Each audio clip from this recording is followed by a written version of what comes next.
Alright everyone, welcome back again to more Misericorde. The cloister was a rectangle of grass surrounded by stone arches. Passages ran around the grass, each leading to a part of the convent I hadn't been to yet. The sun glinted off of what appeared to be a metal crucifix in the middle of the lawn. Although,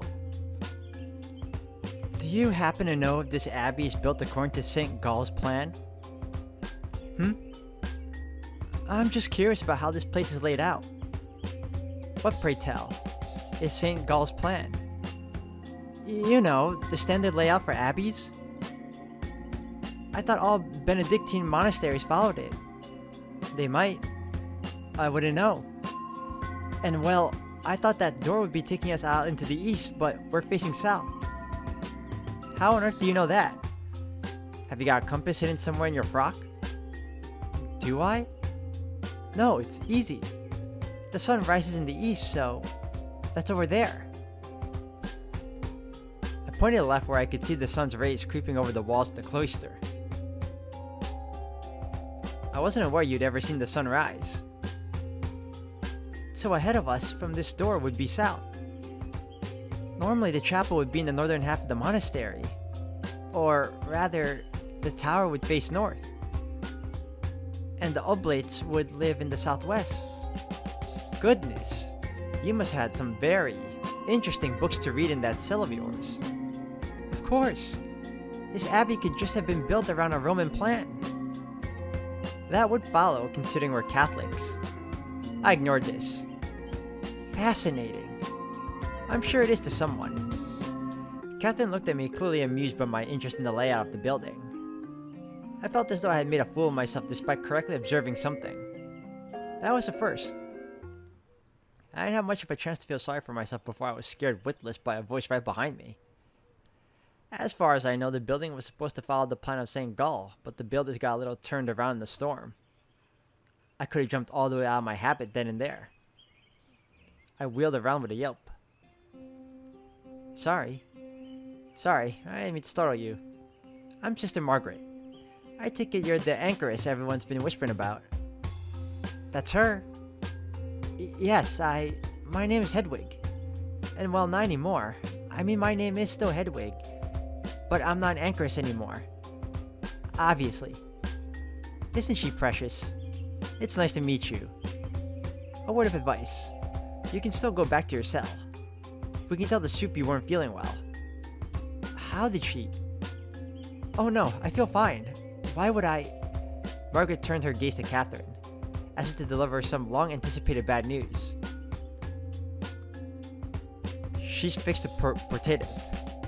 Oh, has she now? God, maybe I'll tell her I'm sick today. Stop! Cursing! And, what's a portative? Margaret made a little wiggling gesture with her fingers. A little organ. Which means we'll be singing. More to the point, it means the superior will be singing. I should quite like to hear some liturgical songs, actually. Oh ho ho ho! Liturgical. That's a word for it. That'll certainly make you think about God. Oh, so she's not that good of a singer is what you're telling me? It'll make you pray for him to smite that damned organ, that's certain. Is that what we're going with? I didn't think we decided. We can get our story straight later then. Her words belied a mischievous sense of humor that I would never have expected given her stoic expression. Just as soon as I thought this, however, a little smile crept across her face. Pleasant meeting you. She glided away just as silently as she had arrived. Well, hurry up. If we meet many more sisters on the way, we'll never get there. But I want to meet more. You know, I want to gauge the sisters that are around there to see if there are any suspicious characters, because apparently, one of you guys was killed. We continued along the path around the cloister towards the chapel. Two women were huddled close to each other outside the large wooden door, speaking in hushed tones. Catherine leaned down to whisper in my ear. The mousy one is Eustace. She's quite smart and a bit bossy. You two should get along swimmingly. The other is Darcy, who, well, Darcy's very special. Darcy, are you sure you're gonna be able to sit through service without doing anything? You keep giggling, it's very distracting. Oh, weh, heh, heh. Probably because of all the stuff I drank before we came here. That much I gathered. Why would you drink anything you've cooked up before service? I thought it might be funny. It might be a little funny. That's right. The pair noticed Catherine and I walking past. Darcy gave me a strange little wave where she wiggled each finger individually. Eustace, though, she gave me a strange look that I couldn't quite place, but I didn't appreciate. Was I just fresh out of my cell and unable to comprehend any expressions subtler than Catherine's, or did Eustace seem to dislike me intensely? Alright, we're marking her as as suspicious character number 1 right there. Ah, I had plowed directly into someone walking past Eustace and Darcy. In my attempt to keep myself righted, I grabbed a handful of cloak. I tumbled to the floor, nearly dragging the mystery person with me. Thank God I let go on the way down. I looked up at the woman who I collided with and realized something. This was what intense dislike looked like. I'm terribly sorry. Ah, Angela. I see you've met our newest oblit. Catherine shot me a little smirk as I pulled myself off the ground. This is Sister Hedwig. She's still finding her footing, as you can see. I'm really very, very sorry. Angela said nothing to me. She simply looked me up and down quickly before turning to Catherine. Your door is still broken. Oh, is it now? You told me you would see to getting it fixed 2 weeks ago. Yes, well, I'm a busy woman, Angela. Not too busy to spend most of your evenings in the Misericorde, I've noticed. Catherine took a step closer to Angela. She was barely 1 inch taller, but she was making quite the effort to make it seem like there were 10 between them. Find anything interesting in my room, Angie? Or were you just testing the door? Just the same. Musk, as always. I didn't even have to check inside. It wafted out of the door on its own when I tested the hinges. So diligent. And here I was thinking Darcy's experiments might be more orderous than anything I might hide. Darcy's experiments aren't alive. She idly watched Eustace and Darcy walking past her into the chapel, along with Margaret and several other people I didn't recognize. Yet. As always, my dear sweet Angela, I have no idea what you're talking about. I'm sure. She shot me another icy look before turning on her heel to head into the chapel. Time for service. I bet you I'm going to be a lot more closer with Angela than anyone else here. Seems like I'm going to get her to open up somewhere down the line. Catherine made a high-pitched little noise that sounded like a mocking sneeze. Angela froze for a moment, but did not turn around before continuing into the hall. Angela's convinced I am keeping a cat in my room. She's been bothering me about it for months. Are you? Of course not. They're filthy little things.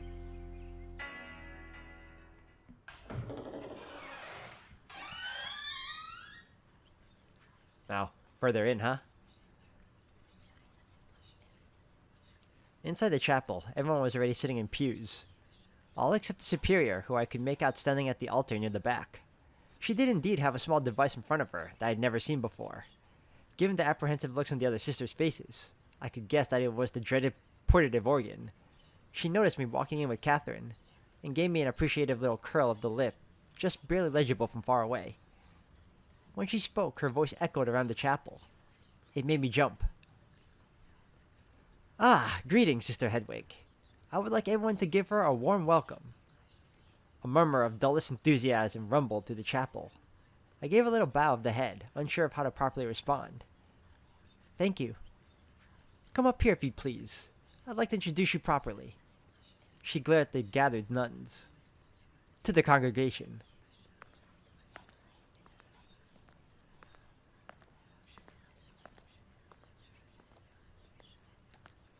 Oh, it's never a good thing to feel like you're being singled out either. I gingerly stepped forward and walked up to the altar. Every footstep echoed around the large room, and I could feel everyone's stares boring into my back. When I reached the superior, she gave me an encouraging smile. I turned around to face my adoring public, who mostly looked like they wouldn't mind it if I were to drop dead in front of them. All save for Darcy, who was looking straight past me with a serene expression. Hello. There was a collective grunt. It felt like one older woman with an eye patch sitting near the back was watching me with a particular interest. She was smiling, but she said nothing. There was an awkward pause. Hello? Shh. Oh, sorry. Darcy stuck a hand out and started waving silently, before Eustace grabbed it and tucked it back down at her side. I'm beginning to like those two. They're very, what you call, I don't want to call them the class clowns, but it could be that way. The superior gave me a little nudge. Well, it's lovely to meet everyone. Or rather, the people I've met so far. Catherine, Margaret, Angela. And I walked past Darcy and Eustace, so we didn't really meet, but you seem very nice. Not that Catherine and Margaret aren't nice. And I also don't mean the rest of you won't be lovely to meet. When I can. If you want to. I suppose I'm meeting you all right now. But, personally, you know. Oh goodness, that sounds strange. At this point I wouldn't have minded dropping dead in front of everyone either. But I couldn't stop there. Well, I suppose the best way to get to know people is through prayer. Not that I've ever prayed with anyone. But that's what I've read. Wherever two or more are gathered, and so on.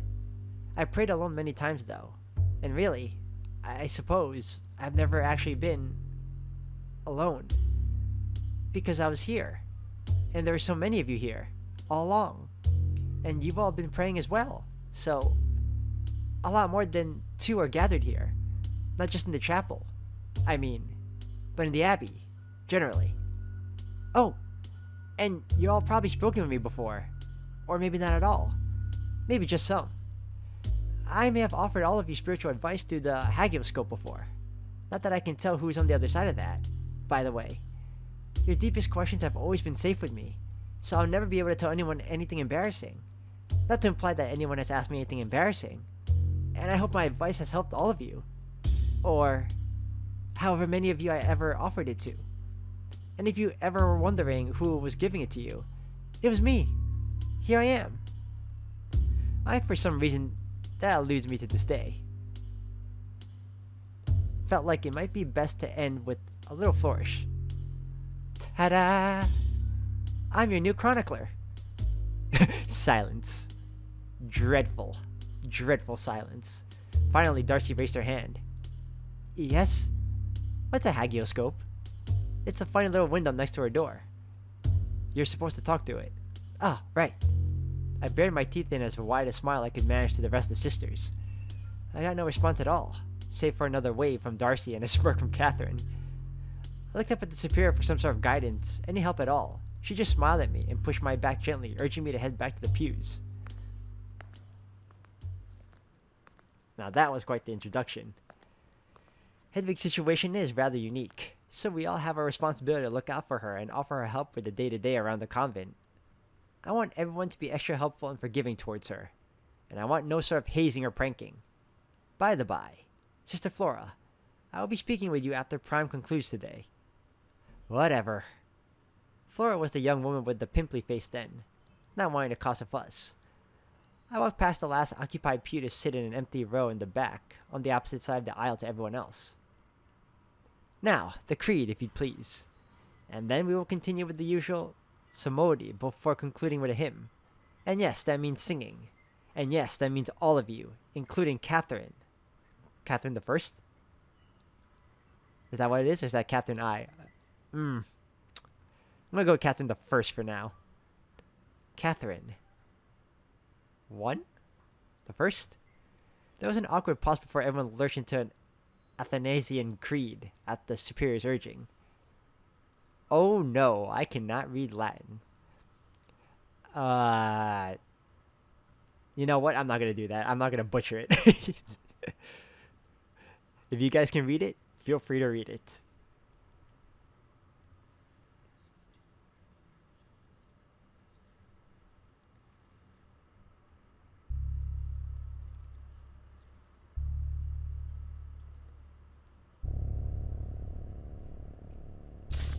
I vomited black bile over the flagstone floor. I say tile. Wow. You are not your own, for you were bought with a price. Interesting. So they were praying and she threw up. Is she possessed? That could be it. Or she's just sick. But she was fine just a while ago, too. Hello? Hello? Can you hear me? My name's Moira. This is an impolite manner of introduction, but say something if you can hear me.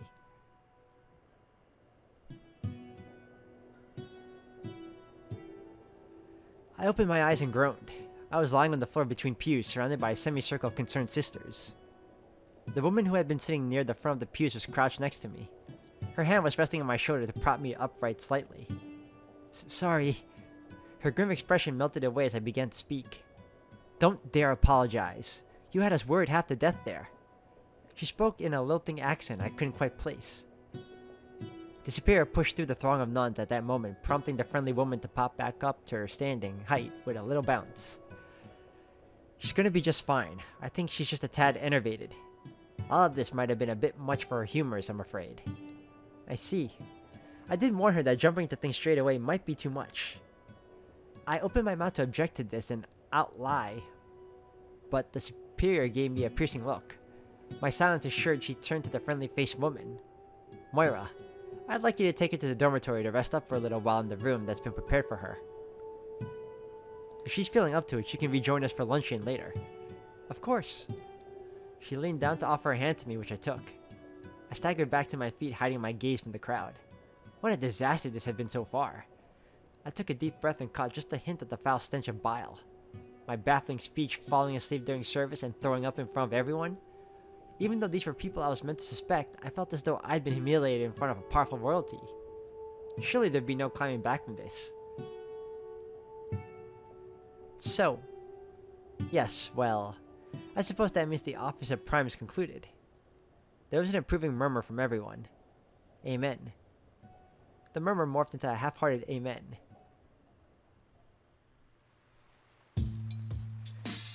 As everyone began to shuffle outside, Moira kindly offered me her shoulder for balance. You better join us for lunch. You barely weigh a thing. That started to rain over the course of service.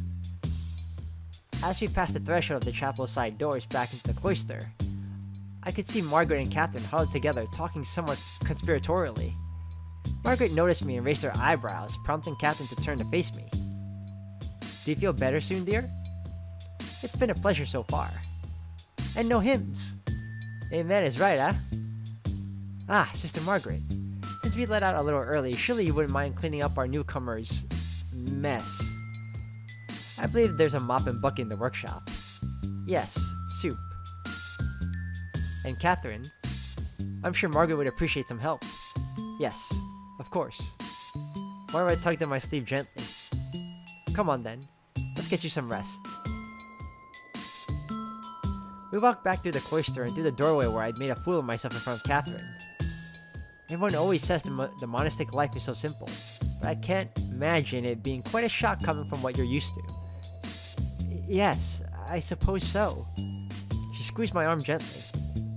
Everyone also says first impressions are everything, but I have a good feeling you'll nail your second one, eh? All I could do was groan. I like your little speech, though. It's not often we get newcomers. Adela was the last one before you, and that was nearly a year ago if I remember right. Adela?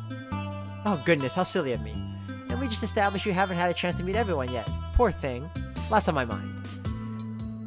I was hoping to introduce myself to everyone properly after Prime, but we'll get you rested up so you can catch up with everyone later, eh? I didn't have the energy to tell her that I had been about to say now I'd rather crawl into a hole and disappear after, but I don't know whether it was because I'd fully grasped it the first go-around, or if my current state was so weak generally that Moira wouldn't have noticed, but I made it up the stairs this direction without comment. Here we are. This is where all of us sleep, minus the superior, of course. We? Mm-hmm. We made a room up for you today, already. She swung open one of the wooden doors. A small, meticulously cleaned dorm room awaited. It had a similar straw mattress on one side, a little window, and an empty bookshelf next to a little reading desk. It was much smaller than the cell I had spent my life in. You could probably fit 2 people in here comfortably for a chat. 3 if one didn't mind sitting on the bed. Well, I suppose you're probably familiar with all that. It's not much, but mostly we just sleep in these. Tugging my arm again, she led me over to the mattress and urged me to sit. You're on my palate still. A nap before lunch should do you some good. Well, what about Tercy? Or Sext? Oh, and I slept through Matins last night. Now, don't you dare worry yourself about something as silly as the hours. You're not used to moving and talking and, well, living so much. You need some rest. But prayer! Oh, for Pete's sake, don't be silly. I'm sure he would understand. I didn't have the energy to argue, but I knew all too well that God does not look kindly on those who would take advantage of his kindness. Prayer is a privilege after all. Do you have a fresh frock, by the way? I could go and get it from your cell if you'd like. Oh, no actually. Just the one. Someone would come and collect it to be washed every few days. Never mind then. Give it to me and I'll have it washed. Give it? I could turn around if you'd like. Something I haven't seen before though. She made a show of spinning around before I could argue, so I gingerly undid my habit, stepping out of it and collecting it together in a rumply little pile. I crawled into bed naked apart from my coif, which I left affixed to keep my head warm. All yours, I suppose. Ta, I'll have a bath drawn for you as well. You really don't have to. You're not my chambermaid. She stroked my forehead before bending down to scoop up my clothes. I flinched at the sensation. While it was friendlier gesture than Catherine's thumb assault, it was no less alien. Nonsense. It's what we're meant to do around here. For each other and for any visitors in need of aid. Well, thank you. She was right, of course. In my delirium, I had forgotten the worldly purpose of monasticism. I'd been shut in myself for so long, so focused on myself, I'd completely ignored what it was the Abbey was here for in the first place. Don't mention it.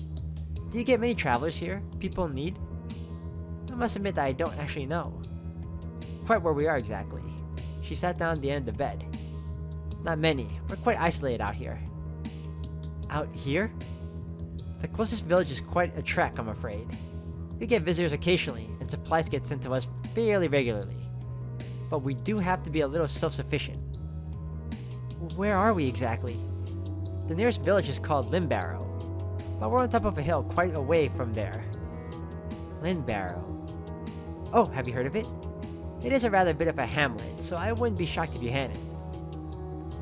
I have to confess I don't know many English place names at all besides, well, London. Limbarrow though, it sounds nice. It certainly rolls off the tongue. It didn't always. I heard the folk whittled it down from Lindisbarrow. Accents are funny like that.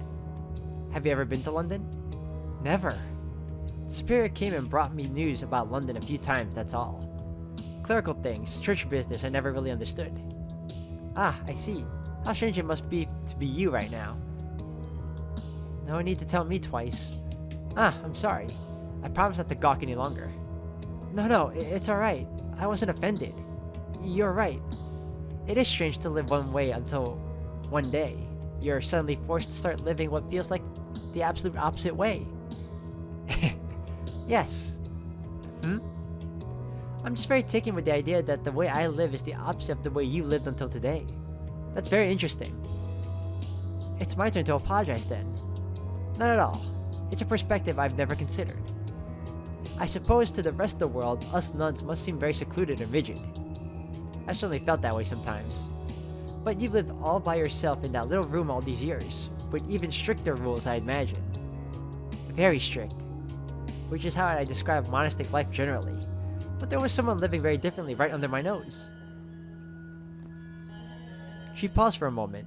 I noticed a tear rolling down her cheek. Moira? Oh, it's just... This was her room. Catherine? She nodded, sniffling. It's been so hard. It might have seemed like everything was normal at Prime, but I promise you, things have been very, very difficult with her gone. Sometimes it feels like most of them are trying to act like she never existed. I suppose I can't blame them, but it feels so wrong.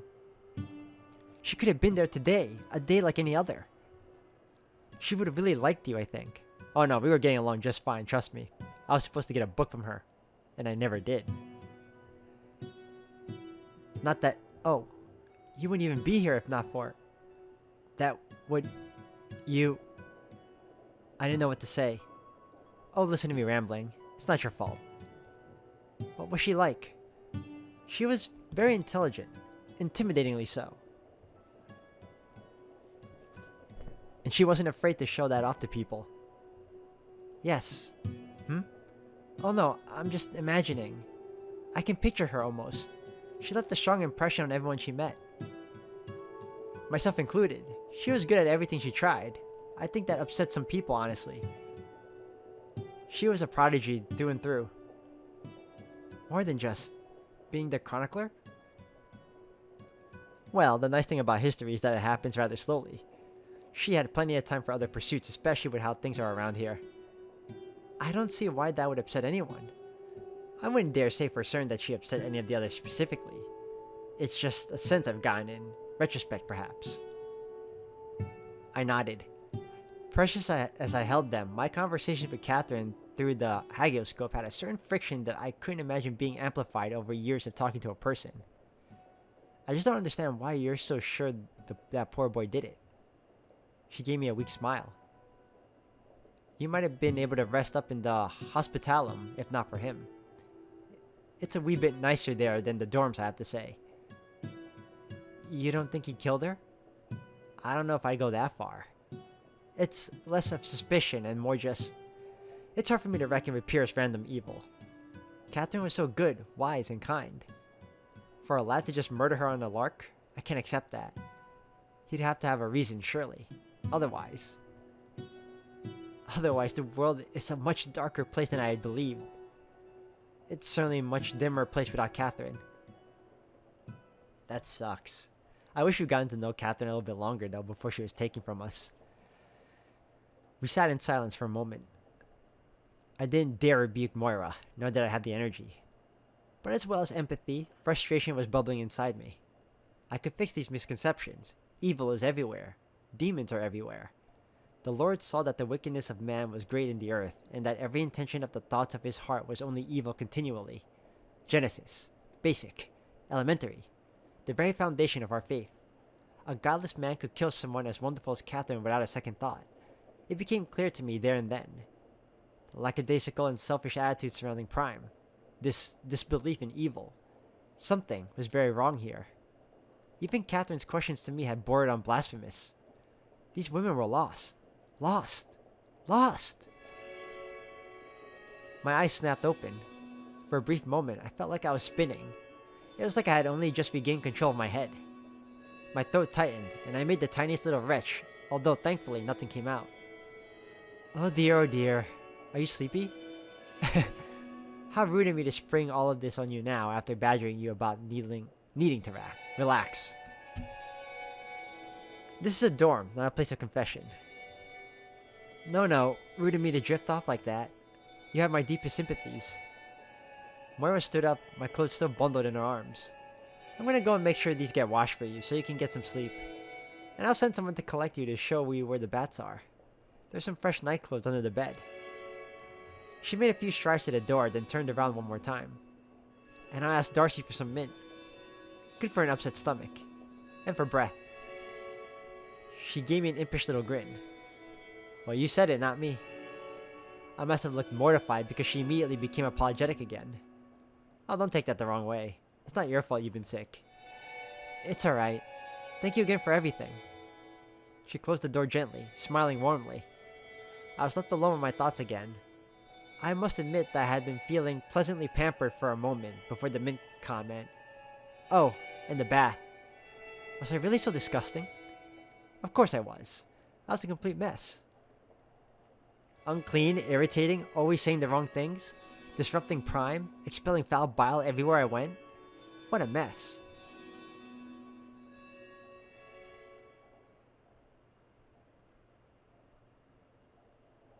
Finally, I got some real rest. I was simply too tired to rehash the embarrassment I had incurred over the course of the morning for a fifth and sixth time, and sleep finally took me.